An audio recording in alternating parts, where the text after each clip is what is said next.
আমরা বেড়াতে গেছিলাম, তোমরা তো সব ভিডিওটাই পেয়েছো। তো আজকে ছিল সেই দিনটা, সেই দিন হচ্ছে সেই 2 তারিখ। 2 তারিখে যেটা আমাদের ডাক্তার ডেট দিয়েছিল রিমির ইউএসজি করার জন্য। তো আমরা 2 তারিখে বেরিয়ে পড়েছি, দেখতেই পাচ্ছ হসপিটালে চলে এসেছি। হসপিটালে যেহেতু করানো হবে ওই জন্য টেস্টগুলো সব হসপিটালেই হবে। তো আমি ভেবে উঠিনি যে আজকেই আমাদের সেটা করতে হবে। তো ডাক্তারকে এই যে টেস্ট করতে ঢুকেছে দেখতে পাচ্ছ, টেস্ট করিয়ে ডাক্তার সঙ্গে সঙ্গে সময় দিয়ে দিল যে এই সময়ের মধ্যেই ওটির সামনে আসতে হবে। আমরা তো কিন্তু ওটির সামনেই বসে আছি, দেখতে পাচ্ছ। আর রিমি কিন্তু প্রচণ্ড পরিমাণে ভয় পেয়েছে, কারণ ও যে কবারই ওর ওটি হয়েছে সে কবারই কিন্তু ওর জ্ঞান ছিল না। এইবারটা ওটি হওয়া ও নিজে ঢুকেছে, নিজে বেরিয়েছে, তো প্রচণ্ড পরিমাণে ভয়ও পাচ্ছিল। বাড়ি থেকে কিন্তু কাঁদতে কাঁদতেই বাড়ি গেছে। তো ওর বাবা রীতিমতন ওটি থেকে বার করে নিয়ে ইয়ার্কি মারতে মারতে যাচ্ছে যাতে মেয়ে হাসে। তো দেখতে পাচ্ছ বাড়িতে চলে এসেছি, এখন বাজে রাত্রির 11টা বাজতে গেল। মেয়ে তো খুবই ব্যথায় যন্ত্রণায় কাতরাচ্ছে। ডাক্তার তো মোটামুটি ওষুধ দিয়ে দিয়েছে, চার্জ তো আমাকে করতে হবে, সেবাও আমাকে করতে হবে। দেখতে পাচ্ছ কানের 2 কানেই। তো এটা কি বলবো, ওর কপালে ভাগ্যে আছে সেগুলোই হচ্ছে। আর মেয়েদের তো জানোই একটা সময় ওটিতে যেতে হয়, কিন্তু সব সময় তো সবার না। কিন্তু ওর ভাগ্যে যতগুলো আছে, যতগুলো হয়েছে, আমি আমার মায়ের কাছে যখন গল্প শুনি না তখন মনে হয় যেন আমারটাই যেন ওর কপালে হয়ে গেছে। কারণ আমারও নাকি এরকম ছোটোবেলায় আমি খুব দুষ্টু ছিলাম, আমারও অনেক রকমভাবে কাটাচেরা ফাটা অনেক কিছু হয়েছে। তো সেই গল্পটা মার কাছে আমি শুনছিলাম। তো আমি ভাবলাম যে আমি এখন মনে হয় যে যেন শান্ত হয়ে গেছি।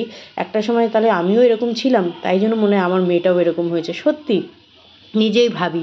যাই হোক, সকাল হয়ে গেছে, এখন আমি ওদের টিফিন দেবো। তো রিমিকে তো খাওয়াতে হবে, ওষুধ খাওয়াতে হবে, তাই জন্য এই যে নরম নরম সুজি করে নিয়েছি। আর এদিকে ও তো রুটি খেতে ভালোবাসে না অতটা, তাই জন্য একটু পরোটা করেছি। আর তোমাদের কাকু অফিস যাবে তাই জন্য আমি পরোটা করে দিয়েছি, আর একটা ডিম সেদ্ধ। কিন্তু দুঃখের বিষয় মেয়েটা এত যন্ত্রণা, উঠতে পারলো না। তো আমি খাবারটা ওপরেই নিয়ে গেলাম তোমাদের কাকু খেতে দিয়ে। তারপরে আমি ভাবলাম যে মেয়েটাকে খাইয়ে ওষুধগুলো খাইয়ে দিয়ে আসি। যদিও সকালবেলা আমি চা বিস্কুট খাওয়ানোর আগে ওষুধ খাইয়েছি।